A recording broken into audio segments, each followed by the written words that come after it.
All right, folks, so we're live and welcome to NFLX stock analysis. And today we're going to apply our simple process of evaluating a stock, understanding the situation overview, performing technical skills like fundamental and technical analysis, and also going through the process of coming up with our own price target and our investment thesis. So if you are part of a student organization or if you have NFLX or any other stock in your investment portfolio, we hope that you find value and learn the process that we're going to do today on NFLX so that you can do it at home in your own portfolio, and this gives you more value and more skills that you can continue to develop your own understanding of stock analysis like professionals. So with that being said, let's get to it. Let's talk first a little bit more about our process, right? How do we simplify performing an analysis and really understanding the situation of a company? So we've been able to come up to a three simplistic step-by-step approach. So the first step is understanding the situation of a company by performing due diligence.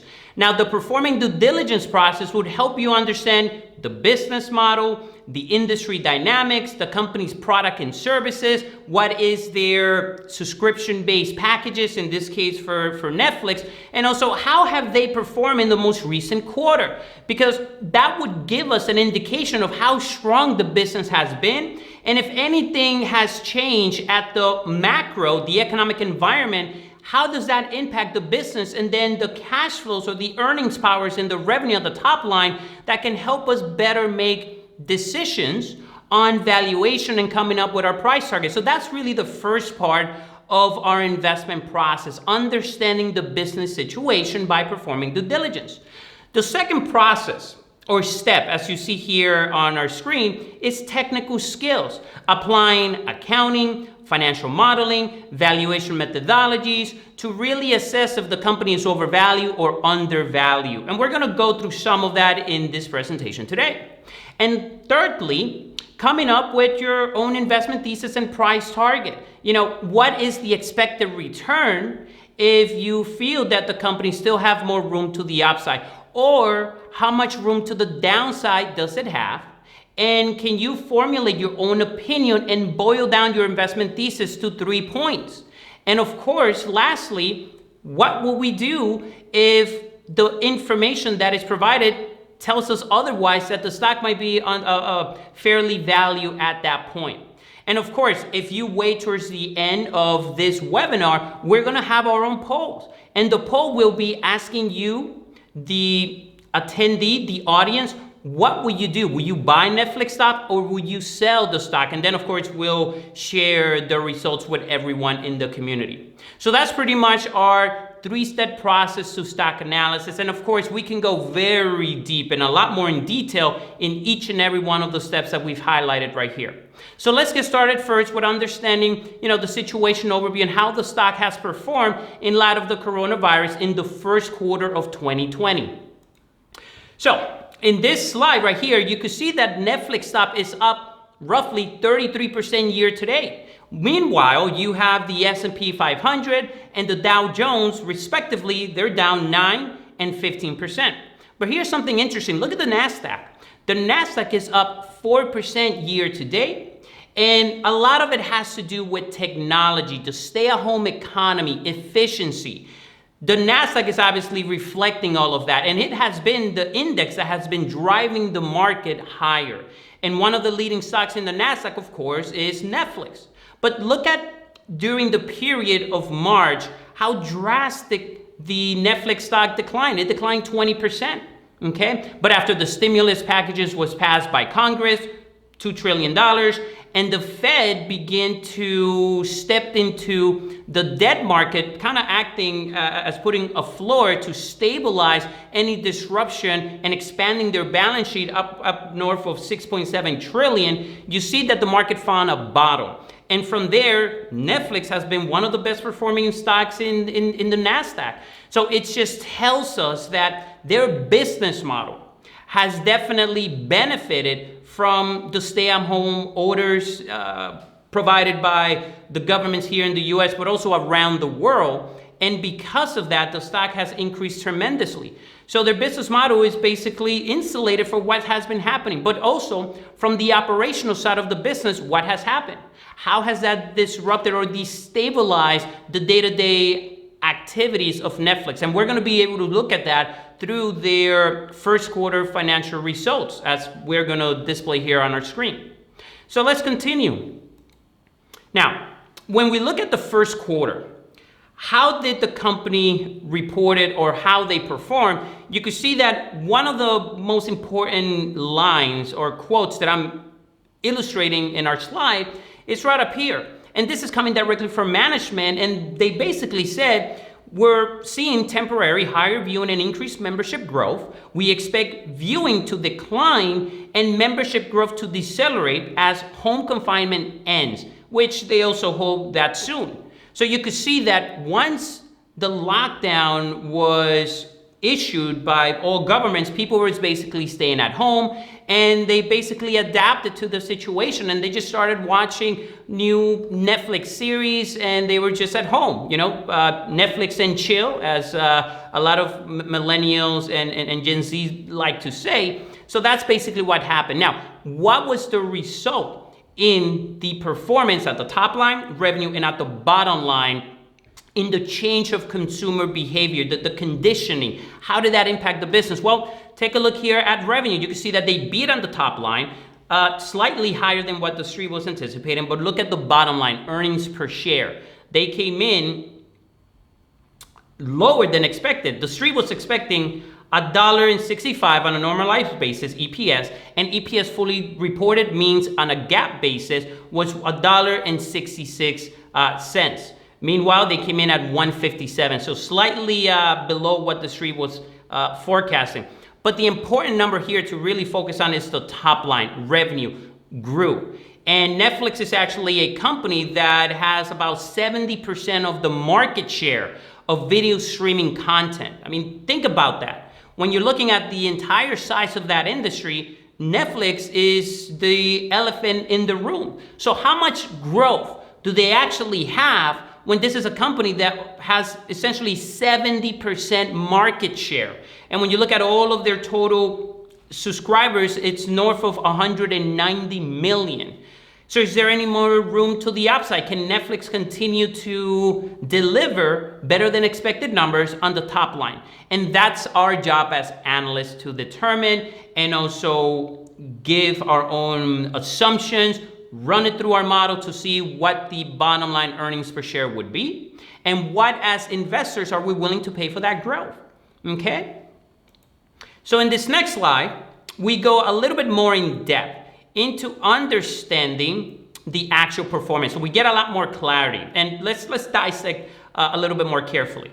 So as I mentioned in the previous slide, Netflix, we're seeing temporary higher viewing and increase in membership growth in case this is offset by also currency effects, sharply stronger US dollar depressing our international revenue, resulting in revenue as forecast. Okay, so here, net sales increased 27% for the first quarter to 5.7 billion compared to 4.7 billion in the similar period last year. This is the really interesting number that people were very impressed with. Is the global streaming paid net addition membership of 15.8 million. And this is in the first quarter compared to 9.6 million of the previous year. Now, a lot of analysts were anticipating 7, 8, even 9 million addition to their new subscriber paid ad membership. And they just blew the cover off the ball with this one, 15.8. So you're beginning to see here how the change in consumer behavior has a direct impact on the company's top line, revenue. So you're seeing it right here. When you really understand what's happening on the ground, the emerging trends, and of course, this is all due to the coronavirus, you can anticipate what the company revenue or earnings will be based on situations on the ground. So you always have to be looking ahead 3 months, 6 months, or 12 months based on the current conditions that are happening today, and then basically connect the dots, open up your model, make the adjustments, and then come up with your own price target. And we're gonna go through that process as well as we continue. So let's see what else was noticeable from their first quarter performance. So in Q1, net cash used in operating activities was $260 million versus, this is very important, versus minus 380, negative 380 million in the prior year. So free cash flow total 162 million compared to minus 460 million in the year prior in the same quarter. So free cash flow profile is beginning to improve due to growing operating margins and profits as we digest our big move into the production of Netflix original that started 5 years ago. So this information is important because Netflix is a company that has been burning through a lot of free cash flow. So for those of you out there that want a little bit more transparency and clarity on what free cash flow is, simply look at your cash flow statement. The cash flow from operating activities, you subtract your investing capital expenditure, and that gives you free cash flow. That free cash flow is used to either pay down debt, to either expand and make acquisitions, or even to issue a dividend to shareholders. So the ability of generating free cash flow is very important. And Netflix has been a company that hasn't been generating free cash flow over the last 5 years, or probably since it probably first started. Okay, because it takes a lot of money to buy the license of all of the content and series productions that they have in their library, and also getting into the production of their own series, their own original shows. It takes a lot of money to do that. So you're starting to see that right here. In this first quarter, although the number was positive, it was due to the coronavirus. So are they expected to continue to have positive free cash flow? Management actually provided guidance around that. And here is the following bullet point. Now we're expecting 2020 free cash flow of minus 1 billion or better compared with our prior 2020 expectations of 2.5 billion. So prior to coronavirus, they were expecting minus 2.5 billion in free cash flow. But because of the slowdown or the pause on production studios, that has actually lowered the expected loss on free cash flow because they're not going to spend that much money as they were previously in buying new content, new licensing agreements, and also creating their own products, because we are now working remotely. A lot of companies have moved their employees to work from home, and they're starting to realize that productivity can actually increase. Some studies have actually shown that productivity is increasing working from home. So this might leave a legacy, and you're starting to see that with Netflix. And in the following slide, we're gonna see what was their actual response, how did they adjust it, what was the actual execution in their business operations to deal with the coronavirus. But it's important that you understand, as one of the important points from a financial standpoint with Netflix that we look at as analysts, is their ability to generate free cash flow, okay? Now, in the following bullet point right here, 3 primary effects of financial performance from the crisis. So number 1, our membership growth has, and this is key, has temporarily accelerated due to home confinement.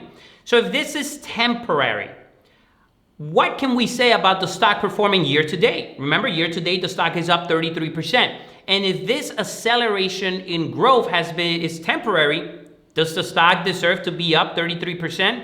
That's the question that analysts and investors are asking themselves. And this is open for debate, right? You could have your own opinion. I have my own opinion, and we can respectfully disagree or agree. And this is what really creates the market. Now look at the second point.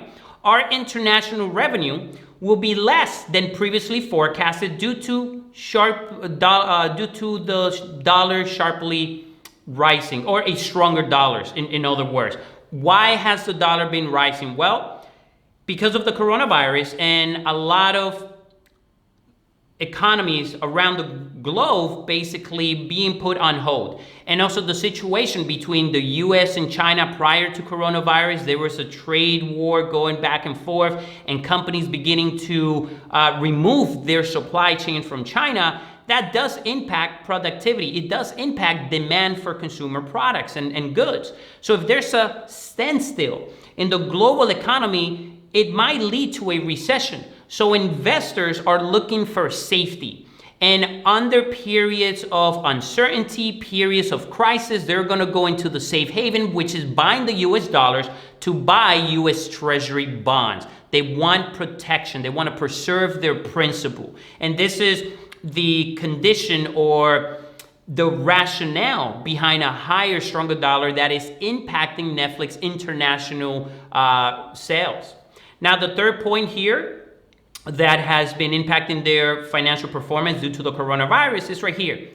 Due to the production shutdown, some cash spending on content will be delayed. So this addresses the point that I said earlier about having a better free cash flow for the first quarter because they're just not spending that much money in producing content or buying any licensing for other series or shows to showcasing their platform. Will be delayed, improving our free cash flow, and some title releases will be delayed, typically by a quarter. Okay, so we're seeing there's a backlog. We're seeing that they're not spending that much money, so that's the reason for a higher or better than expected free cash flow. But again, is this something to come? Can we continue to expect this performance even after the coronavirus situation alleviates and states begin to open up and you begin to see a normal sense of activity in the economy and people begin to go out, maybe go to the restaurant, go shopping, and engage in leisure activities? So, other things that were noticeable from a content standpoint was some of their TV series that were actually popular during the confinement period. So here, our Q1 slate highlighted the variety of content that people enjoy, series like Ozark Season 3. They also had an interesting one, which was Tiger King, a series on murder, mayhem, and madness. About 64 million household watched that one. Unscripted dating show known as Love is Blind. About 30 million household also watched that. So original film, Spencer Confidential, 85 million. And Money Heist, projected 65 million views, so which debuted in April. So they really had a strong series of content and shows that kept people, I guess, tuning in or viewing or using their platform. So you can see the conditioning, you can see the change in consumer behavior that impacted the growth in net ads. And people were just staying at home watching these TV shows that you're seeing right here, or Netflix shows. Now, in terms of guidance, and this leads me to my most important point is this a sign of continuation? Can we continue to expect this strong performance on Netflix? Well, this is what management actually said. Guidance. Expect viewing to decline and membership growth to decelerate as home confinement ends, which we hope is soon. Our internal forecast and guidance is for 7.5 million global paid net additions in Q2. Given the uncertainty on home confinement timing, this is mostly guesswork. And right here this is important. This is mostly guesswork. So let me add a little bit more practical application or clarity or read between the line what this means. Essentially, what it's saying is, to the Wall Street or investor community that likes to anticipate and forecast a company's financial results on a quarter-by-quarter basis, whatever number we can come up with, and we can rationalize, we can do very complex analysis and do regression and look at all sorts of data to give us a more accurate anticipation. Management is saying, look, we've done that ourselves, and we come up with the conclusion that this is really just guesswork, based on applying all of our skills, because we don't know what might come down the pipeline. We don't know if after economies reopen, we're going to get an uptick in new coronavirus cases and we might have to shut down the economy again. Or what may happen in the next flu season. Are we going to get a more deadly virus than the coronavirus, and things would have to come to a halt, pause, and we might get stronger or even weaker than expected numbers? It's up in the air. So it's good to have the technical skills. It's good to be able to forecast numbers. But look, there's certain things that can always come in in our analysis that we can anticipate, right? There could be a natural disaster. There could be an earthquake, a pandemic like the one we just experienced. There can be a natural cause fire that might disrupt the business. So these are things that are very hard to forecast. And management is saying that right here when they're giving their guidance. So with that being said, then you should have your analyst hat on and start to think, is this going to continue? Or are we going to decelerate in growth and therefore Netflix deserves a lower multiple or a lower stock price valuation? And we're going to answer that question in the upcoming slides. So let's continue. Okay. Now, from an operation standpoint, how did they handle the coronavirus? What changes did they make to their operations, to their business? How did their employees adapt and adjust to working from home? And management is actually giving us a lot more clarity with that right here. So, in terms of business updates, okay, April 22nd, they announced that they were going to do $1 billion bond offering. What you're seeing right here. And the bond offering is broken down into main notes. One is for $500 billion principal amount at 3.675% senior notes due in 2025. So you can see that there is demand out there for their debt. So the debt market seems to be operating. And what's interesting is the amount of interest that they're being charged or that they're going to pay. This is really good. 3.625% on $500 million. I mean, it's an astounding amount, and that they can borrow it almost at very cheaply, right? Almost virtually zero interest. It's unbelievable. In other words, imagine if you could borrow $100 million at that rate. What will you do with that money?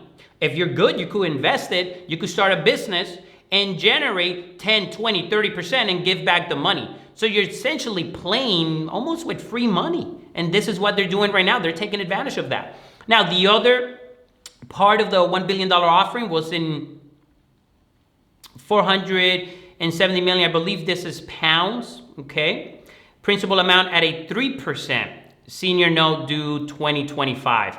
So they're basically borrowing money at a lower rate than 4%. Wow, this is really good. So in terms of the operation, okay, so Netflix has seen significant disruption when it comes to customer support and content production. On the customer support side, Netflix has now fixed most of its work from home challenges. Okay, so how do they fix that? In addition, Netflix has taken on another 2,000 agents all working from home. So they basically hired 2,000 people to work from home remotely. Customer service levels are almost fully restored despite the increased demand. So they had an influx of subscribers, which means they need to expand their capacity. They need to expand their overhead in order to meet the demand of customer service, questions, and support. And that's what you're seeing here. So influx increase in new customers is creating perhaps a backlog or a bottleneck in terms of customer service. So the solution to that was just to hire 2,000 agents. So you can see here on the operational side how management is navigating their business and executing to deal with the influx of new customers. Within 2 weeks of the shelter-in-place orders coming into effect in Los Angeles, most of Netflix animation production team was back up and running, working from home. Okay, so their animation production was up and running in 2 weeks, okay, and primarily, obviously, in LA. On the post-production side, Netflix has been able to get 200 plus projects going remotely. Interesting. Now, these 200 plus projects, this has to do with the editing, the production, the shortening of videos, everything that you see that's the final product of a show on Netflix. There's a lot of work that goes behind the scenes that you don't get to see. And that's what this is addressing, and they're giving us a little bit more clarity. And I'm just trying to help you better understand on the actual activity of what's happening within the business and their operations and how they're actually functioning their day-to-day. Most series writers' rooms are operating virtually. Okay, so if you're someone that has aspiration of being a writer or a producer someday, well, you're working from home. You have your typewriter or you're writing a new series based on fiction or nonfiction. You're doing it from home now, as many of Netflix agents are doing right now. So this is leaving a legacy that is going to stay with us for years to come, and it's just going to be the new normal, where you will probably just work from home rather than going to an office.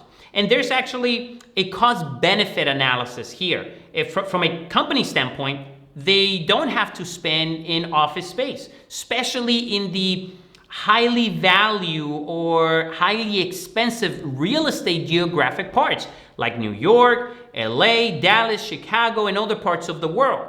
So if I can have employees working from home and they can be more productive and they can spend more time with their family, why would I bring them to my office?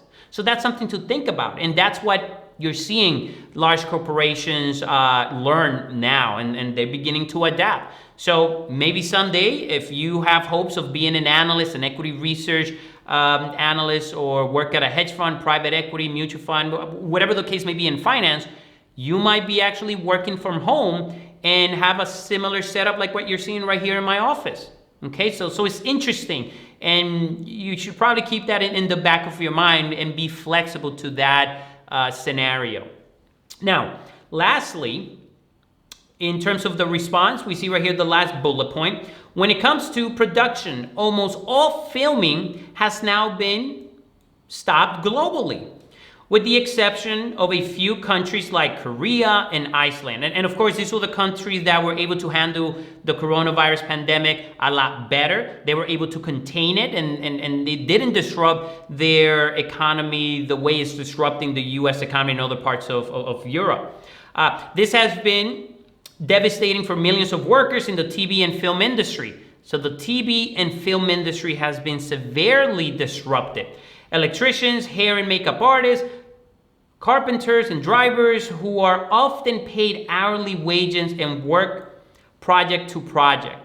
So if you've been following other market updates and video webinars that I've been doing, I've been talking also about the unemployment number, weekly jobless claim numbers. And the last one that came out Friday said that unemployment rate was north of 14%, 14.7% to be a fact. But we have now more than 20 million Americans unemployed. And you can see here what makes up that number. You have carpenters, drivers, hair and makeup artists. This is all coming from the TV and film industry. What about the restaurant industry? You have servers, bartenders, security guards. And then if you look at the hospitality industry and also in leisure, hotel, the cruise ship industry, airlines, even industrial production, it has been spread across the entire economy, and that makes up that 20 million unemployed Americans that you're seeing right there. So this pandemic has severely impacted the economy. And I recently came across a headline from JP Morgan that it says, this pandemic, the 20 million Americans that lost their job, we might generally see a duration period of about 10 years before we can recover all those jobs back. I mean, when you really think about that, it paints a very gloom and doom picture.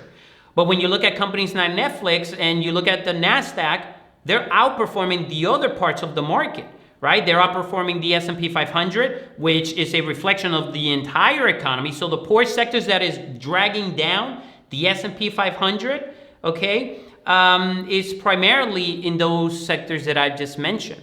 So the technology sector is outperforming. So if you're looking to invest in the market longer term, technology, the performance, the price action is telling you that, hey, this is the winning sector going forward, especially as people begin to adapt the new condition or behavior of working from home. Okay, so that's how I interpret that information, and hopefully that can give you a little bit more clarity or guidelines on how you can also think about it and maybe come up with more creative ways of connecting the dots on how everything is interconnected and what might be the next leg to the market, to the upside, to the downside, and what are the winning sectors and companies like Netflix. So let's continue here now to the next slide and see what other analysts on Wall Street that cover Netflix were saying about the stock.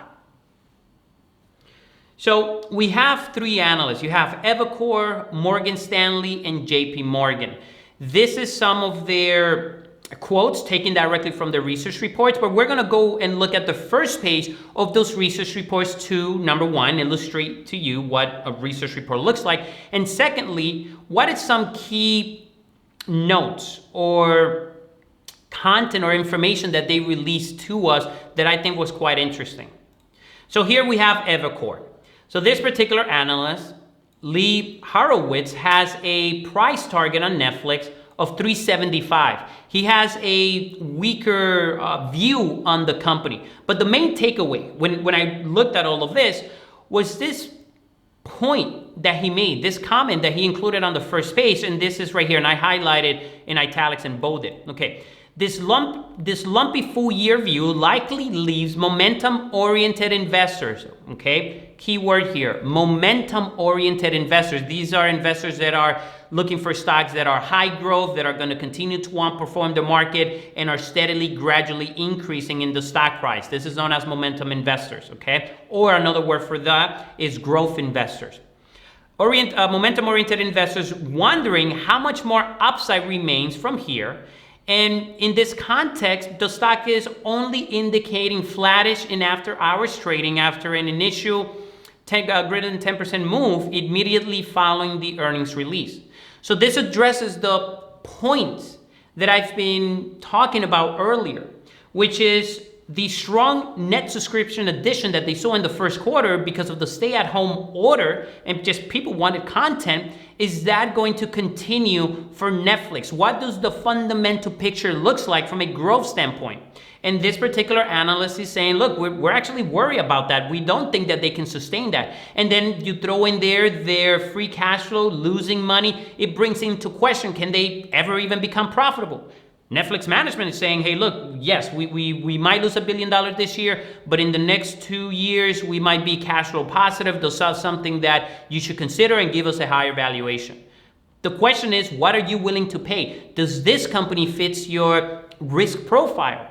And again, this particular analyst, he has a 375 price target. So he doesn't have the most positive or optimistic view on the company going forward. But let's look at another analyst.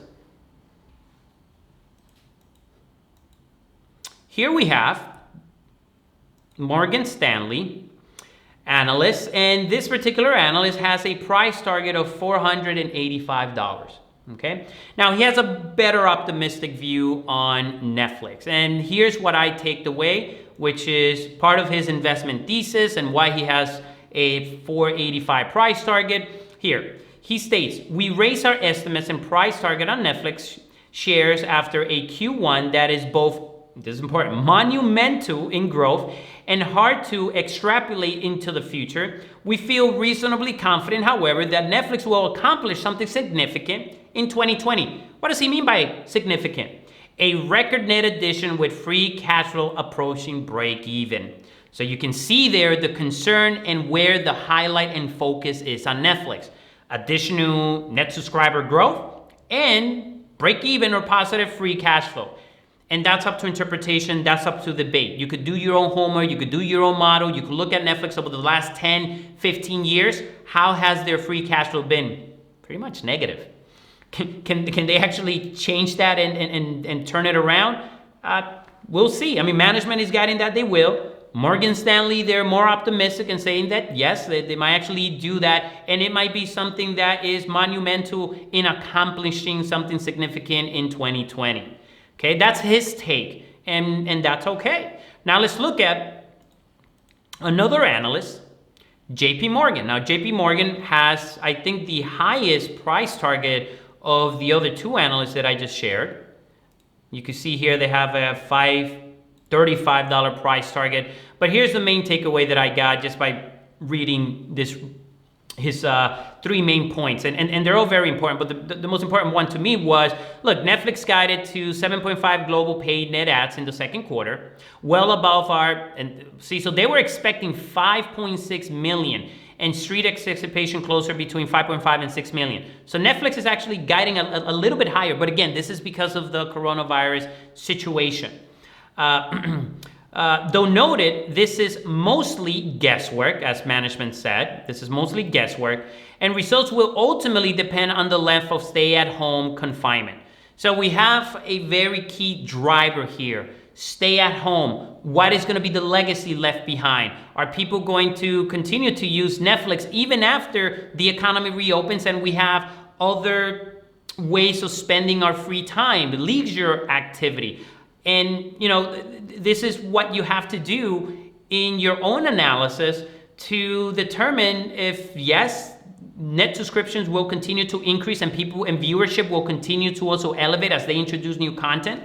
Or you could take the other side and say, look, I don't think that consumer behavior will be the way it is right now when recreational activities begin to open up again. Concerts, movies, restaurants, shows, travel, right? All of these things, when you introduce them into the picture, now they're going to be competing with Netflix, right? So Netflix is really fighting for attention. They're fighting for your viewership. And, that's the question that's up for debate. And you need to do your own homework on all of that. What's my own take on this? I look at it from different perspective. The first one is the new influx that they're getting from net subscribers. How long are they going to stay with Netflix? And after the economy fully recovers and reopens, how many of them are just going to cancel their subscription service and go on and do other things, right? So that's the churn number that you look at to calculate net additions. So you have gross adds, then you have your cancellations or your churning numbers, and then you get net adds. So how many of those people are going to cancel the subscription? Is it going to be higher than previous, or is it going to be less than previously indicated? So that's number one. The second thing that I look at is their ability to introduce new content, new series that people want to watch. And if they fail to deliver on that, then they're not going to get the influx of net subscribers that they're looking for. The third thing that I also look at is increased competition. There's a lot of other competitors right now creating their own content. I mean, just look at Disney, look at Time Warner, right? There's other competing alternatives out there that have their own content. I mean, look at Showtime and HBO. They have their own original series that compete with Netflix. So people could just leave Netflix and go to a Showtime or HBO if they have better content, or even Disney. So increased competition in this market. In addition to that, I look at pricing. I believe their subscription-based model starts at $8.99 a month, right? Do they have any room for increase in their price to also increase their margins? And if they increase price, how many customers are going to react negatively to that and cancel their subscription? So that's a double-edged sword if you increase price. And you really need to do a strong cost analysis case on that one. The fifth point that I look at is the overall economy. How fast do we open up? What about the unemployment numbers? People that have lost their jobs due to no fault of their own. Are they going to really pay that extra $8.99 to watch Netflix when they can use that money to either buy basic necessities that they need? So there's other multiple variation and variables that I'm looking at to really determine that. So for me, I don't think these numbers are sustainable. I really don't. And also when you look at their market share, they have over 70% of the market. How much more can they increase and get 30% of the market when you have increased competition? I think competition is going to start creeping in and taking away their market share as well. And again, this company has been losing money from a free cash flow standpoint. If you look at their net income, yes, they're reporting positive EPS. That's a GAAP number. But when you really look at their ability to generate free cash flow, they haven't been able to do that. So they have a tough battle here or wall to climb going forward. And then it just really comes down to, am I willing to buy the stock and pay the expensive multiples that the market is currently paying for them right now during this whole coronavirus situation. For me, I probably wouldn't do that. But I'm going to show you the analysis and coming up with a price target and what we can pay for that multiple, and then you can make your own decision, right? That's just my take from it. So let's continue to the next slide and look at exactly what the projection of other analysts or Wall Street consensus looks like. So when you see the top line, revenue, this year, look at here, 22.9% is what Street consensus is expecting on revenue, 24.7 billion. But look at revenue growth. It begins to decelerate, right? It goes from 22.9 to 18.8, then 15.9, and then 14.6. So again, revenue on the top line is decelerating because you might see them as the main dominant player. They have over 70% market share. How much higher can they actually grow from there? EBIT margins, you can see here, okay, this is a positive actually. EBIT margins increasing as management guided. So the higher EBIT margins you get, the higher your cash flow, because now you're making more per every dollar of revenue that comes in. So this is actually a positive for them. When you see EBITDA, it's the same story. Margin expansion, okay. So this is actually on the positive side.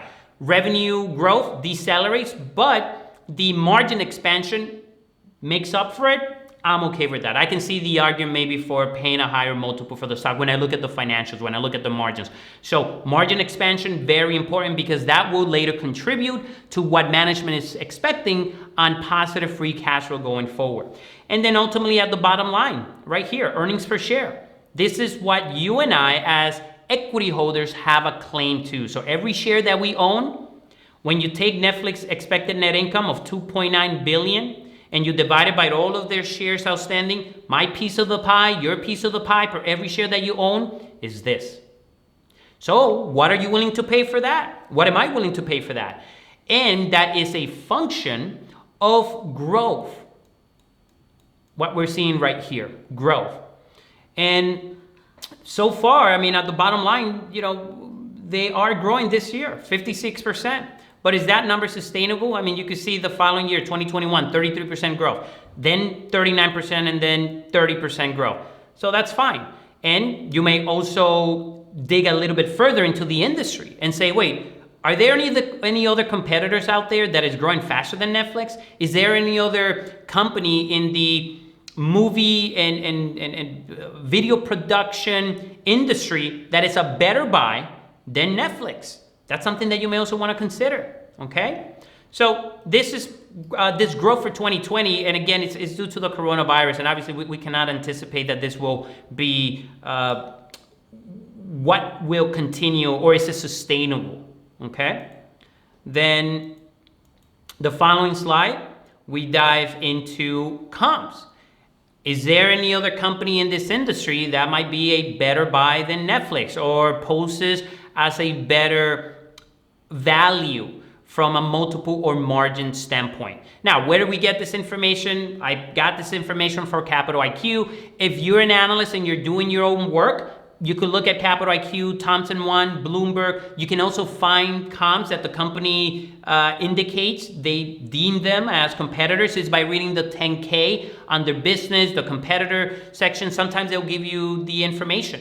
But this is more art than science. You could have said, hey, Luis, why isn't Amazon there? Amazon has their Prime streaming and they have Amazon original content.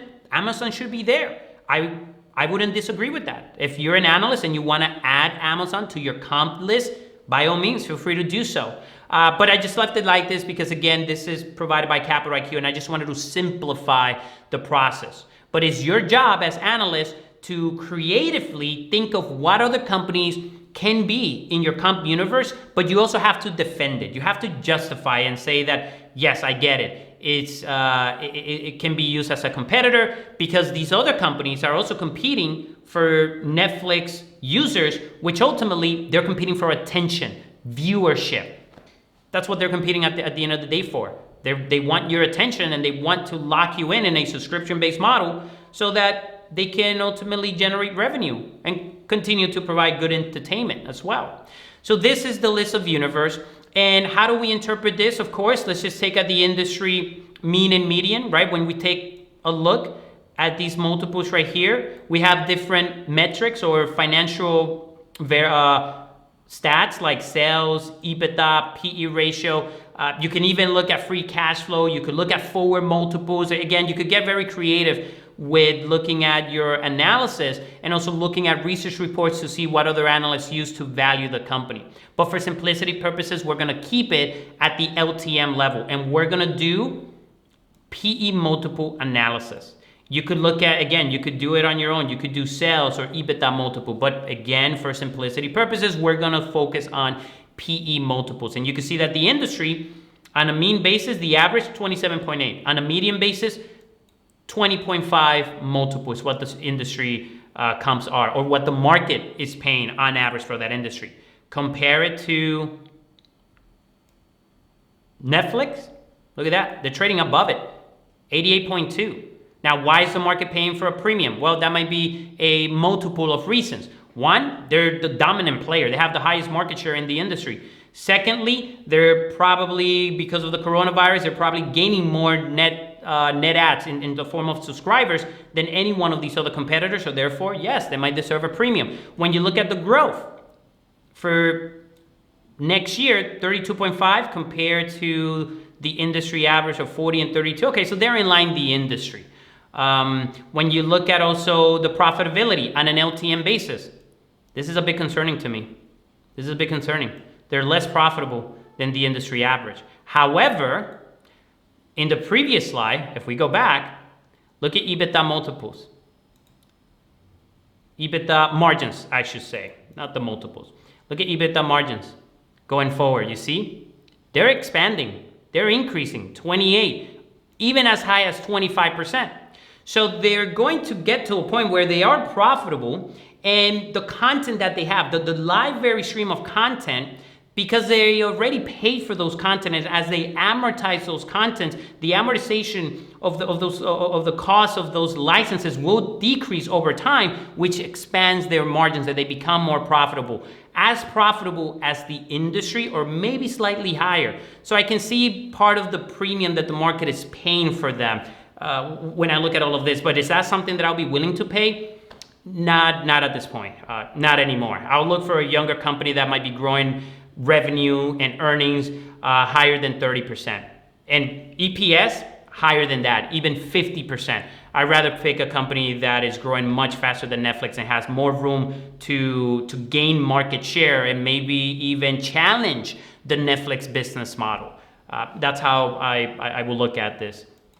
Now, in terms of price targets, okay, here is what Evercore Analyst, as we saw in the previous slide, was giving us, 375 as his price target. Then you have Morgan Stanley, 485, and then you had JP Morgan.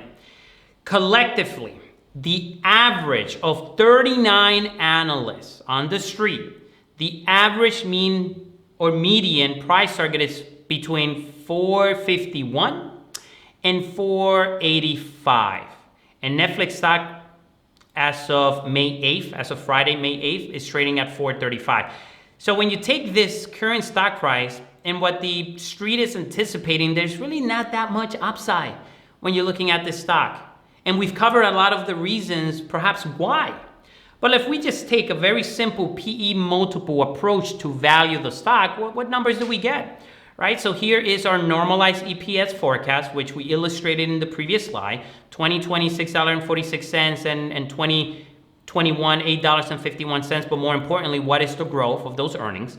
If we take the industry PE, right, median, this is, and we multiply the EPS times the industry median PE, you can see the implied price target, right? So if they come down to trade like the industry, then you already know this stock is overvalued. Okay, that could be an argument made by some investors.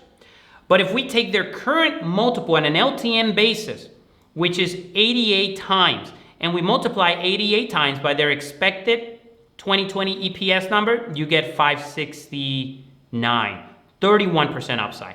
If you apply the current multiple to next year's earnings, you get 755.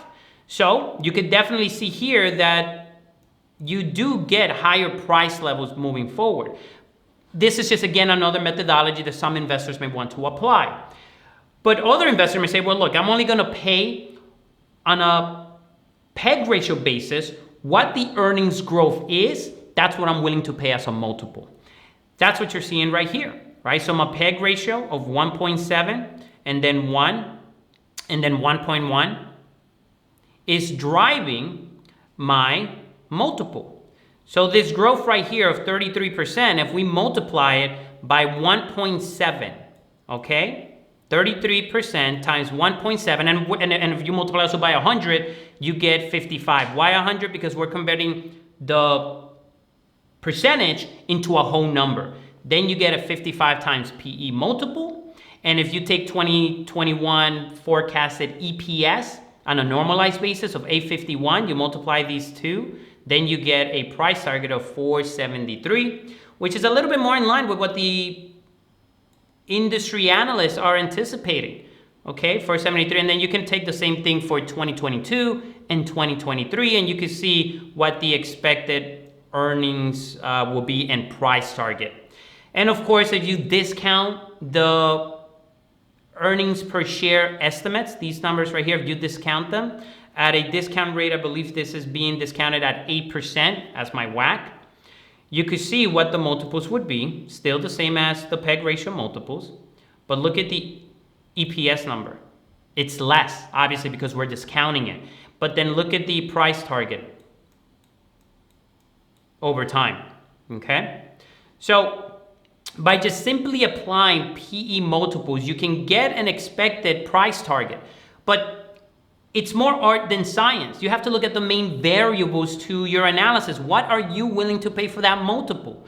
And your multiple should be a function of the growth of the business and other factors like their ability to increase free cash flow, their ability to introduce new content, their ability to expand margins, and also their ability to put systems and process in place so that their employees can be productive working from home. And then you might look at the competition. Do we have any other competitors that might take away their market share? So there's a lot of moving pieces here when you're doing this type of analysis on Netflix, okay? Now, here is something else to consider, is one of our analysts in our program, in our analyst prep program, put together their own analysis on Netflix. And look at their price target. He's actually a lot more conservative on the stock. He has a downside scenario. His price target is $200. And again, this is one of our analysts in our program. And here's what he's saying in terms of future expectation. I think he did also a good job doing this, putting this stuff together here. Point number 3. So number 1, over the 5 years to 2024, the market size for the streaming video on-demand industry is set to grow at a CAGR of 4.1%.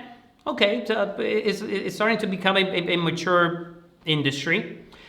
We expect in the coming quarters a deceleration of top-line revenue growth due to the pull forward in Q1 2020 from the stay-at-home orders. Okay? And lastly, the extended duration impact of coronavirus remain a significant risk to Netflix's ability to churn 2021. And then right below that, you can see their free cash flow generation for 2017, 2018, and 2019. Look at that. 2017, they lost $2 billion. 2018, they lost $3 billion. 2019, they lost $3.2 billion. So collectively, in the last 3 years, $7.2 billion burn in this business. Yes, they're generating positive EPS, but that's a GAAP number. Okay, this is what's important. And as a consequence of burning through a lot of cash, what did they have to do? Okay, this quarter, what did they have to do? Let's go back here in our slides. Look at that first bullet point. They raised $1 billion. They had to issue $1 billion worth of notes in order to continue to fund their business. So instead of issuing shares, which is another form of raising capital, they decided to issue debt. And that's not to say that they don't have plans of issuing new shares in the future, which dilutes me and dilutes you. So if I'm faced in that situation, why would I buy the stock? Again, that's my approach. You guys might disagree. It's your job to do your own homework. And if it fits your risk profile, if it fits your investment criteria, then there's nothing wrong by buying the stock. The only thing is, make sure you protect your downside. Make sure you have your risk reward. Make sure you say, I'm going to place this bet because I anticipate the stock to go up to $485 or maybe $500. But if it pulls back 8%, I'm out. Time to reevaluate my analysis. So with that being said, let's pull up the chart. Let's see from a stock price standpoint and apply technical analysis to see what the charts are telling us. So here it is. Here's Netflix stock year to date. Okay, here's December, closer right around 326. Now it's at 435.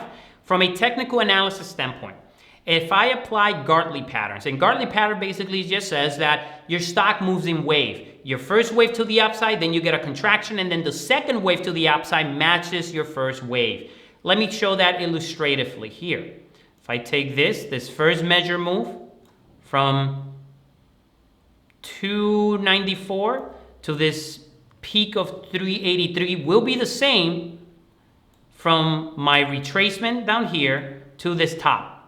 Okay, it's very simple. You can actually do this, but it just takes a little bit more practice to familiarize yourself with this concept. Some people agree with it, some people don't agree with it. It's up for debate. It's all an art rather than an exact science. It's up to you if you like it. Now, we have another pullback right here. The extended move of this wave, if I move that here, right? And if we break resistance, if we break this point over here, this peak, around 450, where can it go? Well, remember, your first wave should match the second wave. Let me copy this from here to here and move it from the low to the next move to the upside. This is also known, perhaps, known as a A to B equals C to D move. Here's a price target. On a technical analysis basis, you get 498. We could just round to 500. Okay, we could round to 500. So technical analysis is telling me that the momentum is to the upside. Institutional investors are actually buying the company. They believe in the thesis of the stay-at-home economy will leave a legacy, and therefore Netflix will continue to add more subscribers, and they will also become free cash flow positive and expand their margins. I understand that argument, and if they have a price target of 485 or 500, no problem with that. I see it. But then on the other side of the equation, you have other analysts that are saying, not so fast. I don't think they're going to generate free cash flow the way management is anticipating. I don't think that they're going to continue to benefit in the growth of new subscribers. And therefore, I think the stock will have more downside pressure from increased competition. Therefore, I wouldn't pay these multiples and the stock should come down to $300. That's another argument. The question is, what do you believe? You have to do your own homework. You can apply the same analysis at home. And I hope this just gives you a little bit more clarity in the step, in the process, so that you can have guidelines and have a disciplinary approach on how to do this type of analysis at home yourself. Now, of course, we go a lot deeper into doing this type of analysis. Let me show you how deep we actually go into this. So if I pull up one of the research that our analysts put together in our program, here it is. So here's his analysis on Netflix and the reason why he had a lower price target. And again, this is one of our analysts in our internship and his thoughts on it, right? So he has his own situation overview, right? Why has the stock increased? Why does he think the stock is going to continue to decrease? The industry environment, company profile slide where he understands a little bit more of the different segments, the products, their subscription model, the different price points, their packages, some of the most popular content during the first quarter that they introduced, their ability to increase price. So they do have some flexibility to increase price, but every time that Netflix has increased price, they actually lost subscribers. I think that's one thing that he could have mentioned that right here historically, looking at past performance to give an indication of how consumers may react with their subscribers every time they raise prices. Then he talked about the negative cash flow. So you can begin to see that theme, that is something that's a concern for other investors. Their global expansion, financial performance, the industry, okay? You can see here, 75% market share for Netflix. Let's see right here, macro indicators, and so forth. And then, of course, his analysis with the valuation, the DCF, comms, and so forth. So he definitely had his own price target over here under the Romero case of 200. The bull case, 550. The street case, 415. And then he has his own case. And this is a very bold price target of 200. I don't think they're going to go to 200. I think the stock, because of the momentum, when we look at technical analysis, if they break 450, I do think the stock can go to 480 or maybe 500. And I think the other analysts that you see right here in this presentation, JP Morgan and Morgan Stanley, their price target 485 and 535. They also believe that the stock has, significant, slight upside to the upside as well because of the improvement in free cash flow, margin expansion, and the current environment that we're facing in that is very beneficiary to Netflix. So let me open up the poll. What do you think? Do you think you will buy the stock after all this analysis? This is quite interesting. Let me open up the polls here, and you can cast your vote. So cast your vote. Do you think Netflix is a buy or a sell? What do you think? 80% of you have now casted your votes. There it is. I'm going to pause it right now, and I'll get to show the poll and see what everyone posted. So share results. Wow, I'm blown away. It's 51% of you say yes, 49% of you say sell. So 51% buy, 49% sell. It's quite interesting that it's basically split down the middle. And this is not a very definite, clear buy like we've done in the previous webinar with Amazon. And I guess you can see why.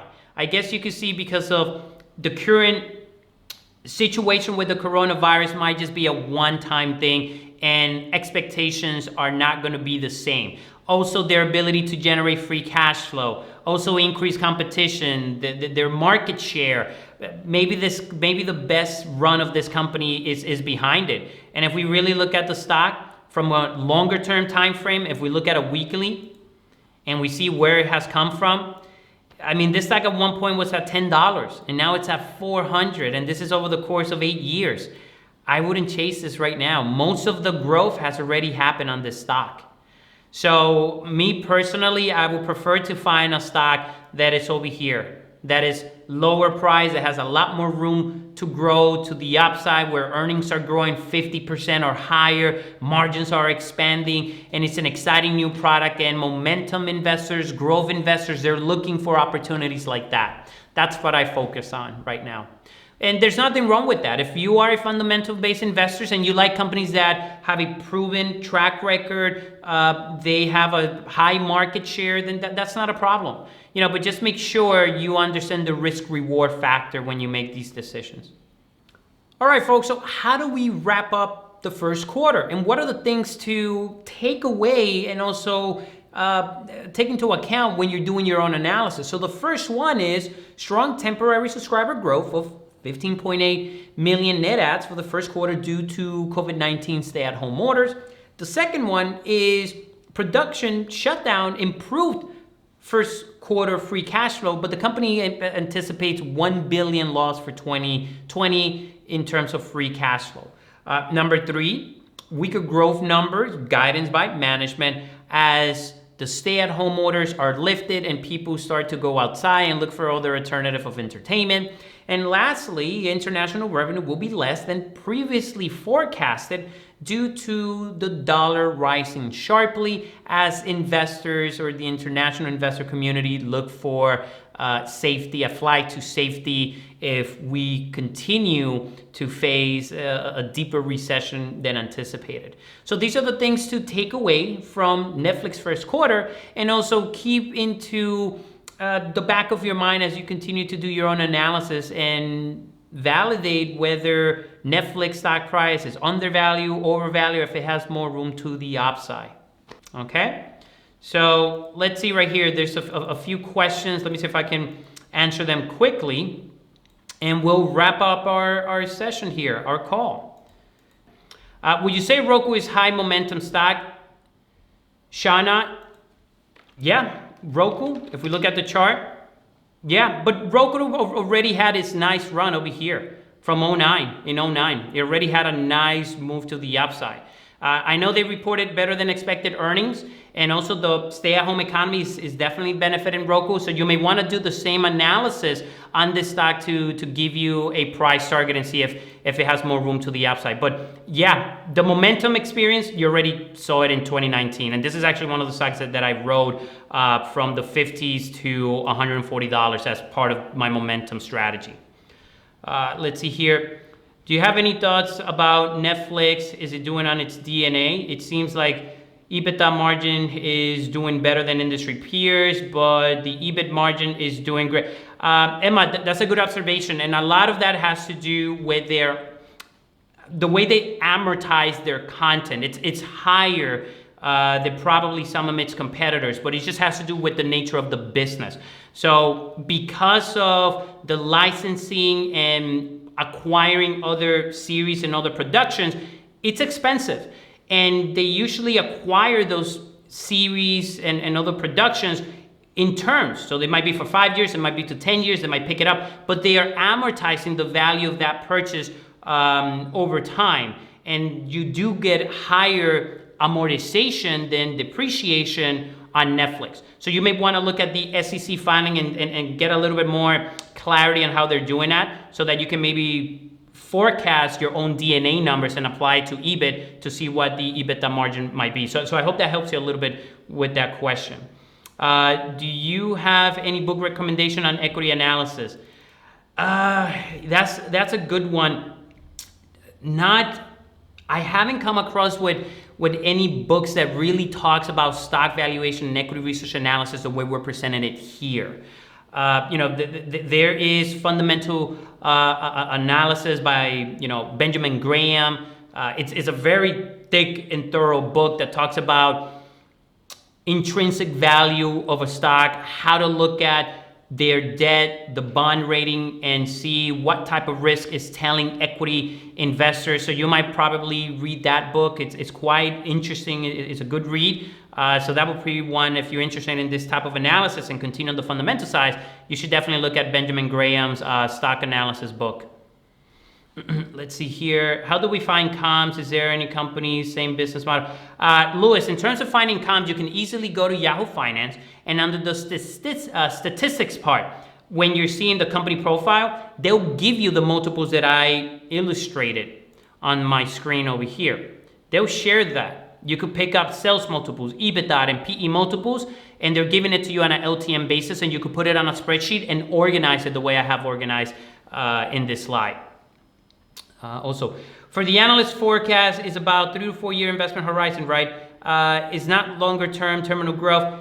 Emma, it really depends, right? You can, and again, this is more art than science. You could do your own model. It could be 10 or 15 years out on Netflix and do a DCF that far out, as long as you can have reasonable assumptions. But as we just seen with the coronavirus pandemic, is it practical to have a 15, 20-year model? We don't know if there's another company coming out of Silicon Valley that is backed by VCs that might be disrupting this entire industry, right? So you could do it if you want, but me personally, I wouldn't do a 15, 20-year model on Netflix, just knowing how technology is evolving and changing so rapidly. I mean, look at YouTube and look at Amazon. Right? Amazon Prime, they have their own studio, they have their own production, and maybe they might introduce better products, better series than what Netflix has in their library content.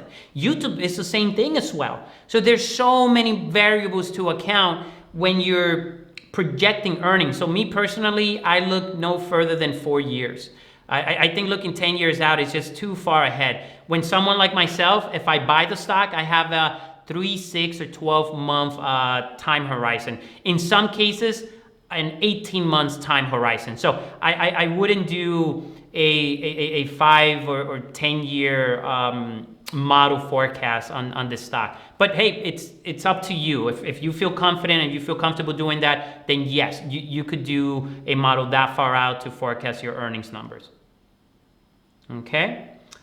Is there any way to account future stock buybacks in the evaluation?